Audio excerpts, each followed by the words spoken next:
थिनुंगई Bishnupur district की मनुंग चललेबा कोई बिष्णुपुर केंद्र की मनुंग चनबा थिनुंगई हाइकेनेन मनिंग दा लौ उजरिबा कोई लौमी सिंग आकनी अखोई न ngasi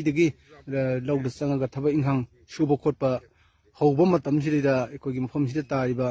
सेंट्रल फोर्सिंग चंगजला कान दा कोई थबकसी सुबो यागिरोय परमिशन यावदे हाइदना अखोई थबकसी हुजी थिंगगा लेरे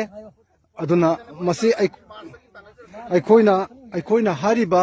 परमिशन से बिष्णुपुर की लेरिबा कोई एसपी दगी करी दगी मयाम से तानाजरेबा अदगी मीटिंग तौर इसे कोई हौगी चटकिबा मास की थासिदगी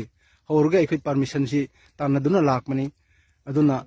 अखोई मीटिंग क्यारख तौग्रे मीटिंग हारिबा मीटिंग सिदेदा रिजोल्यूशन मयाम मसु कोई तारगा थबक से सुबा हौबा याननबगी अयाबसी लेनरबा मतुंग सिदेदा होजि फौबदा परमिशन से लाई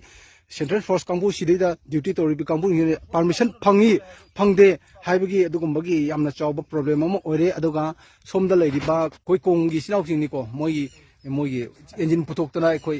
थबिंखांग सुबो खोटपा केदवा अदुम यावरी अदुना अखोइना हाइकिनेंगी मथक्सिदा कारगा अखोई थबक सुजरगे आई इसागी लौदा इसाना थबक सुरुक्तबसे सही अहम फारे हाइदना अखोई हौनरुबा लेतना अखोई हारिबा लौमी सिंग सिना चंगागा अखोई थबक सुबो होबा कानादा कोई सेंट्रल फोर्स कांगू सिंगिना थिंगकपदा अखोई हुजी हुजी थबक इंहांग सुबो याददना इंजिन लेपे अदुगा अखोई मयाम से पुन्ना लेप कानादा परमिशन गाइगिनी अदगी मोई परमिशन ला पिरकनी हाइबदगी अखोई से गाइरगे ले परमिशन गाइबगी मतम दिना त्रे परमिशन की मतम जे कोई मार्च थादगी तानारकपनी होजिक से मोइना डिटेल्स तौरगा कोई से थंबी लेरे थबक सुबो सुनरे कोई पुलप फमगानादा कोई थेंनाबा याबा थेंनारगे हाइदना माइना कोई गाइजबनी हाइबसी ऑफम से थमजबगा लोइना वीडियो से मतंग लोसिनजगे।